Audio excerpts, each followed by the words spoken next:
So you both work in textiles and fiber arts, but you both work in very different ways.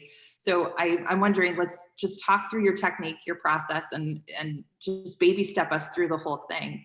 Christi, would you like to go first? Yeah, sure. So yeah, I usually start off with a mix of recycled materials.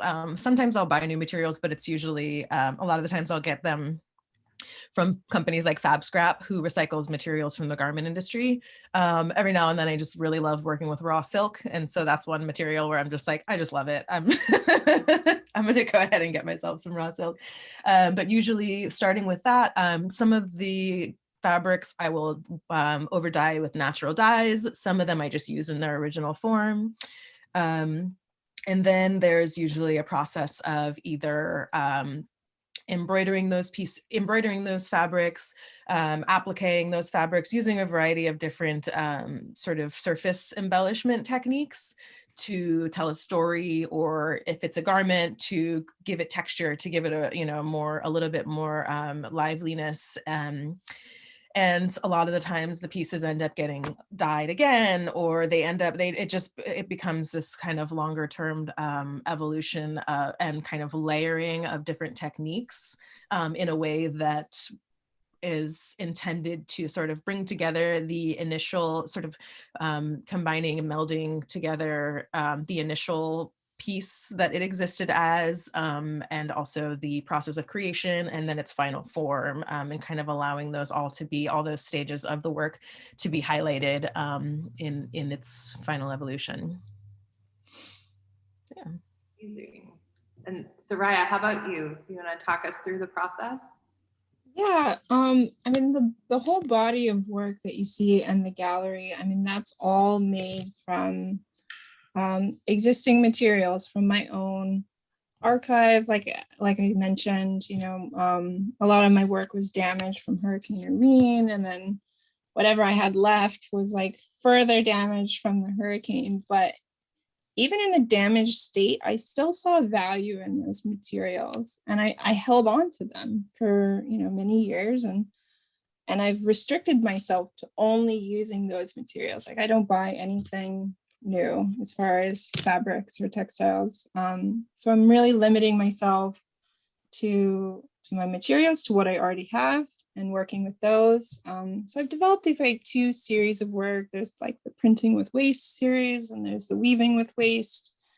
So it became this kind of like challenge of like, okay, what do I do with these damaged materials? From an industry perspective, like they're deemed unuseful. They're waste and they should be thrown away. But for me, it was like, okay, how do I give them a new life? So as I said, I started like printing over my existing prints to make those new again.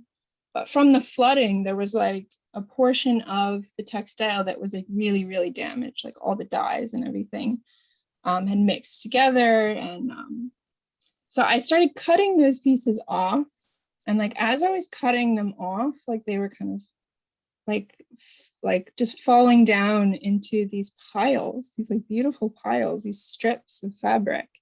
I like to work with a lot of like silk gauze and gazar and these like really kind of lofty fabrics. And it's almost kind of sculptural how they were kind of piling up on the table. And I don't know, it's almost like this might sound weird, but like the materials were sort of like speaking to me. And like, I just had this kind of moment where I was like, I know what I need. I know what I need to do with those materials, these like really severely damaged materials. Like, what could I do with them?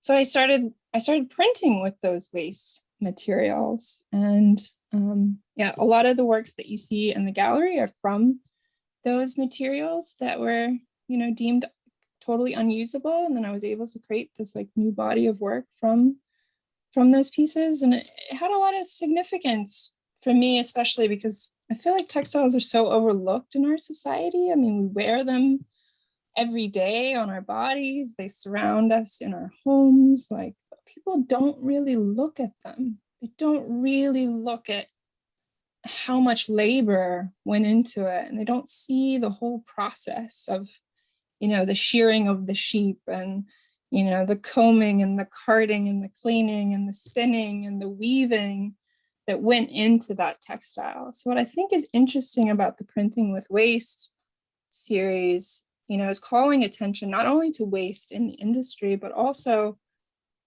getting the viewer that is maybe not familiar with textiles and the process that goes into making them. But I feel like people are really drawn into the pieces because they see the textiles in a different way. Like, you see the embossment of the fabric, you see like every tiny thread, and it's because it's kind of like put through a different medium, through the printmaking, people are able to look at textiles in a different way. So that for me, like, was really important, to kind of just like call attention to these things. Like, we shouldn't take materials for granted, shouldn't take textiles for granted, because there's a lot of history, there's, a lot of labor that goes into it. So I'm really happy to see people like drawn into the pieces and they're looking at it, and you can like literally see the warp and the weft, and like I said, even like the tiny minute like little thread of the fabric in the piece. So yeah, that's that body of work. And then I started weaving with a lot of post-consumer waste and a lot of my post-production waste, and creating new material that could be turned into new garments. I'm using them more in an installation way, as you'll see in the gallery. But yeah, I wanted to create like new systems, like,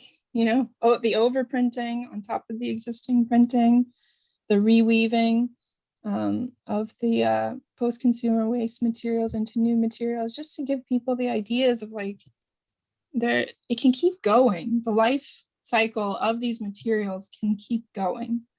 It doesn't need to end up in the landfill.